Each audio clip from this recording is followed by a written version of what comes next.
The Way of the Superior Man. A Man's Guide to Mastering the Challenges of Women, Work, and Sexual Desire. David Deida. Important caution, please read this.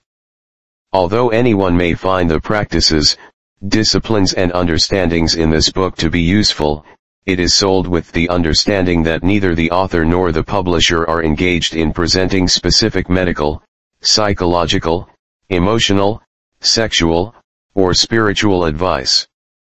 Nor is anything in this book intended to be a diagnosis, prescription, recommendation, or cure for any specific kind of medical, psychological, emotional, sexual, or spiritual problem.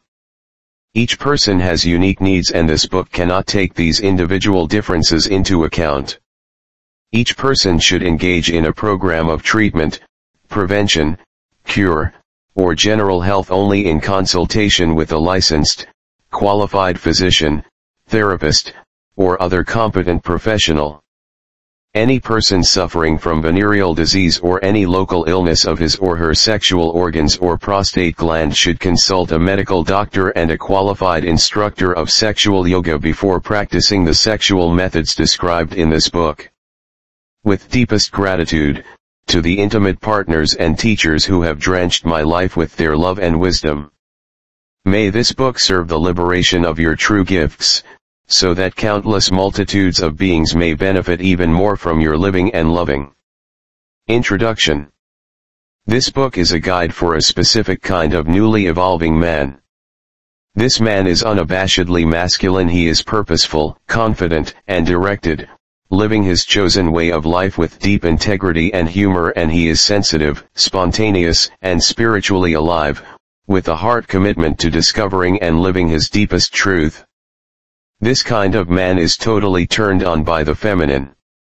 He loves to take his woman sexually, to ravish her, but not in some old-style macho fashion. Rather, he wants to ravish her with so much love she is vanished, they both vanish, in the fullness of loving itself. He is dedicated to incarnating love on this earth, through his work and his sexuality. Evolving man is not a scared bully, posturing like some King Kong in charge of the universe. Nor is he a new age wimp, all spineless, smiley, and starry-eyed. He has embraced both his inner masculine and feminine, and he no longer holds on to either of them. He doesn't need to be right all the time, nor does he need to be always safe, cooperative, and sharing, like an androgynous Mr. Nice Guy. He simply lives from his deepest core, fearlessly giving his gifts, feeling through the fleeting moment into the openness of existence, totally committed to magnifying love. To help illuminate the purpose of the way of the superior man, I will draw on a few principles of sexuality and spiritual growth which are developed in my book Intimate Communion. Until fairly recently, modern roles for men and women were fixed and separated. Men were supposed to go out and earn money. Women were supposed to stay home and take care of the kids. Men often manipulated their women through physical and financial dominance and threat. Women often manipulated their men through emotional and sexual strokes and stabs. The typical and extreme caricatures of this previous time are the macho jerk and the submissive housewife. If you are reading this book, you have probably outgrown this first stage of sexual identity. Or at least you can smile about it. Next came and is still coming a stage in which men and women both sought to balance their inner masculine and feminine energies toward 50-50, becoming more like one another. For instance, in the United States in the 1960s, men began to emphasize their inner feminine. They learned to go with the flow. They let go of their rigid, one-dimensional masculine stance and embraced long hair, colorful clothes, nature, music, and a more carefree and sensual lifestyle, all means of embellishing or magnifying radiance, energy, and the abundant force of life, magnifying the feminine. Meanwhile, many women were doing just the opposite. They were magnifying their inner masculine, which, at the level of human character, appears as direction, or clarity of purpose, and vision. Women gained financial and political independence. They strengthened their careers, focused more on personal long-term goals, went to school in increasing numbers for advanced degrees, and learned to be more assertive in their needs and desires. Chances are, if you are reading this book, you are more balanced than your parents were. If you are a woman, you are probably more independent and assertive than your mother was. If you are a man, you are probably more emotionally expressive and open-minded than your father was. Or, at least such qualities seem acceptable to you, even if you don't express them yourself. Remember, not that many years ago, a man who got his hair styled or a woman who wore a business suit was often considered suspect. It was a good thing, as time progressed, for men to embrace their inner feminine and women to embrace their inner masculine. They became less fragmented and more whole in the process. They became less dependent on each other. Men could, indeed, change diapers, and women were completely capable of emptying the mousetraps. Macho men became more loose and feeling. Submissive housewives became more independent and directed. In terms of social roles, men and women became more similar. This was an improvement for everyone. But this 50-50 stage is only a second and intermediate stage of growth for men and women, not an end point. Side effects of this trend toward sexual similarity can be seen as a major cause of today's unhappiness in intimacy. The trend toward 50-50 has resulted in economic and social equality, but also in sexual neutrality. Bank accounts are balancing while passions are fizzling out. Men are less macho while sex and violence continue to increase on TV and in the movies. Women are more in control of their economic destiny while they go in increasing numbers to therapists and doctors to cope with stress-related disease. Why is this happening? In my workshops and consultations I hear independent and successful women complaining that many of today's men have become wimps, too weak and ambiguous to really trust. Sensitive and affectionate men are complaining that many of today's women have become ball busters, too hardened and emotionally guarded to fully embrace. Is this the ultimate expression of human sexual wisdom and evolution, or is there another step to take to answer these questions? We need to understand the nature of sexual passion and spiritual openness. Sexual attraction is based on sexual polarity, which is the force of passion that arcs between masculine and feminine poles. All natural forces flow between two poles. The north and south poles of the earth create a force of magnetism. The positive and negative poles of your electrical outlet or car battery create an electrical flow. In the same way, masculine and feminine poles between people create the flow of sexual feeling. This is sexual polarity. This force of attraction, which flows between the two different poles of masculine and feminine, is the dynamism that often disappears in modern relationships. If you want real passion, you need a ravisher and a ravishi, otherwise, you just have two buddies who decide to rub genitals in bed. Each of us, man or woman, possesses both inner masculine and inner feminine qualities. Men can wear earrings, tenderly hug each other, and dance ecstatically in the woods. Women can change the oil in the car, accumulate political and financial power, and box in the ring. Men can take care of their children. Women can fight for their country.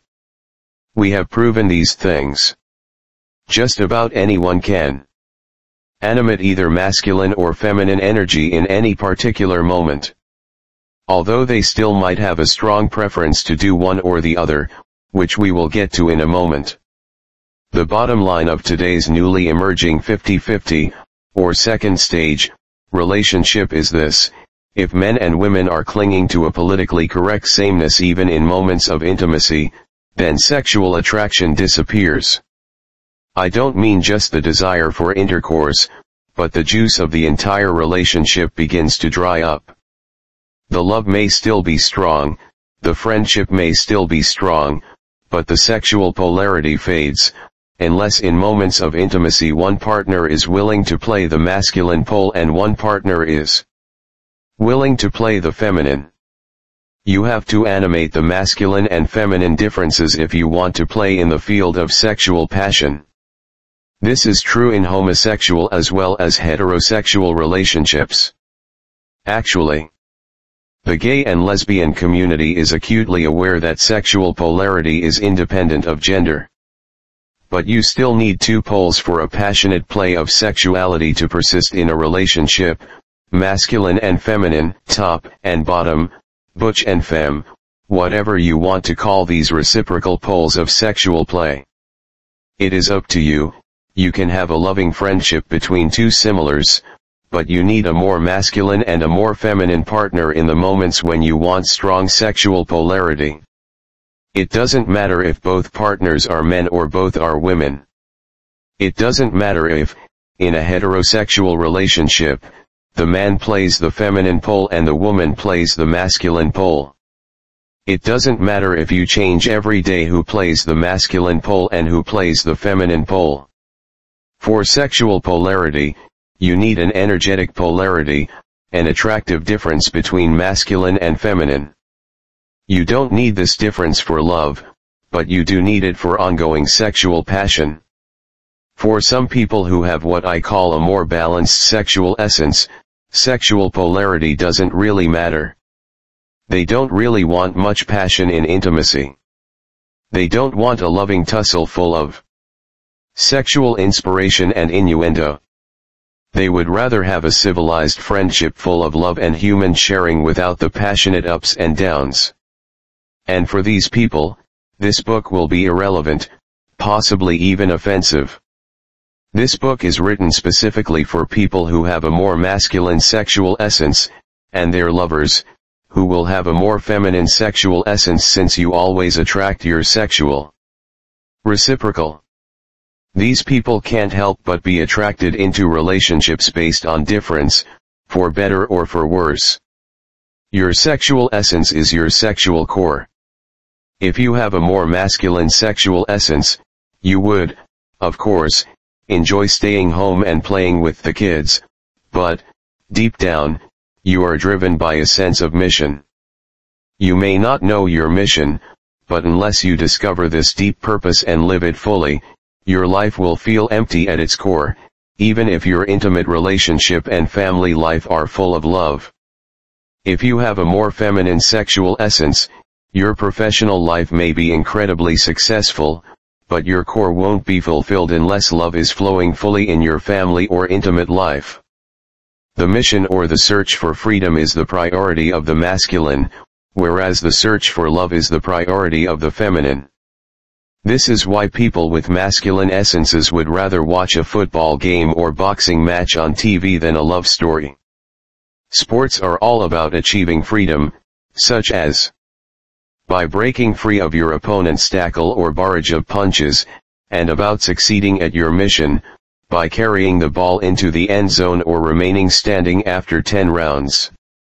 For the masculine, mission, competition, and putting it all on the line, indeed, facing death, are all forms of ecstasy. Witness the masculine popularity of war stories, dangerous heroism, and sports playoffs. But, for the feminine, the search for love touches the core. Whether on soap operas, in love stories, or talking with friends about relationships, the desire for love is what appears in feminine forms of entertainment. The feminine wants to be filled with love, and if the bliss of real love is not forthcoming, chocolate and ice cream or a good romantic drama will do. The masculine wants to feel the bliss of a life lived at the edge, and if he doesn't have the balls to do it himself, he'll watch it on TV, in sporting events and cop shows. Even happy and fulfilled men and women find it enjoyable to watch sports and eat ice cream. Of course, I am just trying to make a point, even though all people have both masculine and feminine qualities that they could use in any moment to kick corporate ass or nurture children. For instance, most men and women also have a more masculine or feminine core. And this shows up in their regularly chosen entertainments, as much as in their preferred sexual play. Think about it. Would you rather that your sexual partner was physically stronger than you, or would you prefer to feel your lover's physical vulnerability, which would turn you on more, to pin your partner on the bed below you, or to be pinned below your partner, to be swept off your feet by a sensitive and strong lover, or to feel your lover surrender, swooning in your arms? You may want both at different times, but most often which turns you on more, or does each of these alternatives turn you on just the same? That is, are you just as turned on by a sexual partner who is physically weaker than you as by one who is stronger, or exactly the same strength? Most people, about 90% in my experience, seem to have a definite preference. They definitely either prefer that their partner kills the cockroach crawling toward them, or they're fine with doing the crunchy job themselves, perhaps with sporting fervor. Most people clearly favor watching a romantic love story on TV to a bloody boxing match, or vice versa. They might be able to enjoy both at times, but their core becomes more emotionally involved in one or the other. If you have ever seen a group of masculine people watching a Super Bowl game, you know just how emotional the masculine core becomes while beholding a good mission of people living at their edge and giving their gifts or getting slaughtered for failing. So, about 90% of people have either a more masculine or a more feminine sexual essence. Passionately, lovingly, and fiercely, they would like to be ravished by, or to ravish, their intimate partner, at least some of the time, in addition to having a loving friendship. This holds true for homosexual and heterosexual people alike. About 10% of people, men and women, heterosexual and homosexual, have a more balanced essence. Boxing matches and love stories equally make them emotional, or not. It doesn't really matter to them whether their lover is physically stronger or more vulnerable than them. Sexual polarity just isn't that important to them in relationships anyway. Regardless of gender or sexual orientation, if you want to experience deep spiritual and sexual fulfillment, you must know your natural sexual essence, masculine, feminine, or balanced, and live true to it. You can't deny your true sexual essence by covering it with layers of false energy for years and then expect to know your authentic purpose and be free in the flow of love.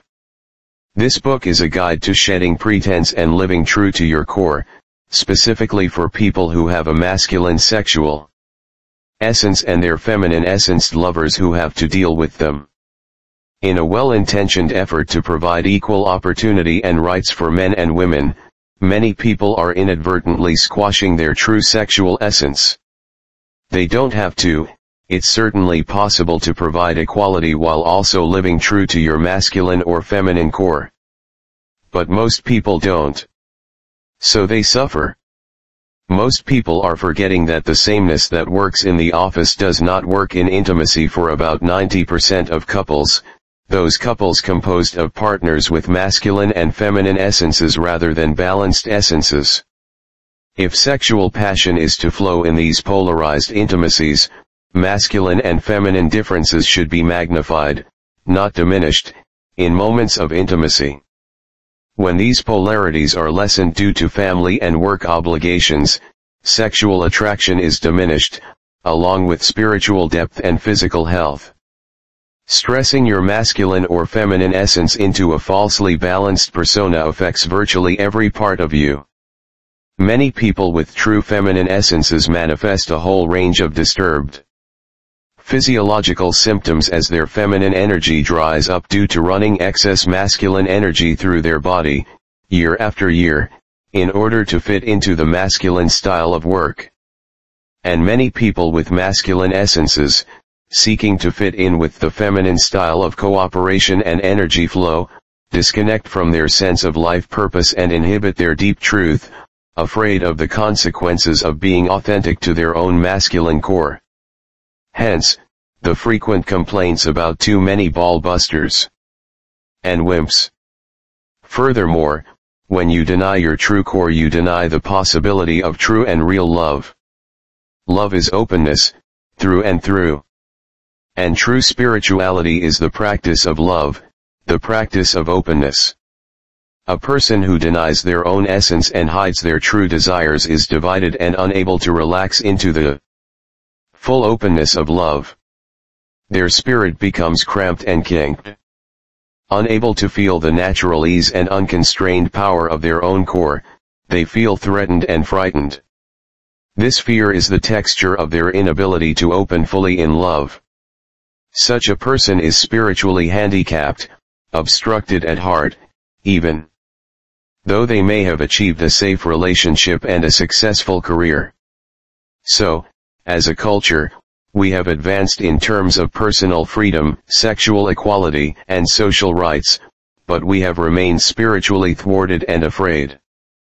For the sake of individual autonomy and social fairness, with only good intentions in mind, we have erroneously begun to deny, smooth out, and neutralize our masculine and feminine differences.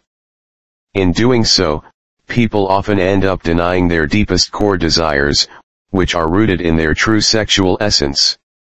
A lot of people today think they have a balanced sexual essence, but in most cases they are actually suppressing the natural desires which spring from their real masculine or feminine core. It is important to admit what is real if you are going to really deal with your life. The way of the superior man focuses on many of these issues which we often sidestep or deny. For example, if you truly have a balanced sexual essence, then you are just not that sexually distracted by anyone. But if you are, for instance, a heterosexual man with a true masculine sexual essence, then you will be more or less constantly sexually attracted to feminine women you see all day, at the workplace and on the street. 2. Married women as well as teenage girls. As long as they shine the feminine light, you will feel the pull. How do you turn this potential sexual problem into a spiritual gift? If you have a masculine sexual essence, then you would probably admit, if you were being brutally honest, that your intimate relationship is just not as important to you as the mission in your life, but you still want a full and energetic intimate relationship, perhaps quite badly. How do you deal with this often misunderstood dilemma? To answer questions such as these as clearly as possible, I have chosen to write this book as if speaking to the most common case of a masculine sexual essence, a heterosexual man with a masculine sexual essence. As I've said, there are many other possible arrangements of gender, essence, and sexual preference. You could, for instance, be a heterosexual woman with a masculine essence married to a man with a feminine essence, or a homosexual man with a masculine essence married to a man with a feminine essence, and the principles in this book would still apply to you. But I trust the reader to make the appropriate adjustment in wording for his or her own unique case if it is different from this most common one. I suppose the book could have been called, The Way of the Superior Person with a Masculine Essence, but the whole thing would become unwieldy if I tried to unfold every possible permutation of he and she and masculine sexual essence and balanced sexual essence and feminine sexual essence in every possible heterosexual, bisexual, and homosexual relationship. In the end, I opted for simplicity. You can add the permutations yourself.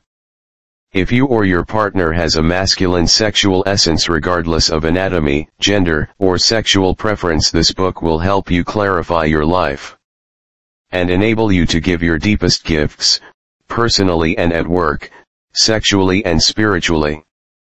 The Way of the Superior Man is a book written explicitly for people who have already achieved respect for other genders and sexual preferences, and who consider men and women to be social, economic, and political equals. Now, we are ready to move to the next stage, grounded in this mutual respect and equality, but celebrating the sexual and spiritual passions inherent in the masculine-feminine polarity. It is time to evolve beyond the macho jerk ideal, all spine and no heart. It is also time to evolve beyond the sensitive and caring wimp ideal, all heart and no spine. Heart and spine must be united in a single man, and then gone beyond in the fullest expression of love and consciousness possible, which requires a deep relaxation into the infinite openness of this present moment. And this takes a new kind of guts. This is the way of the superior.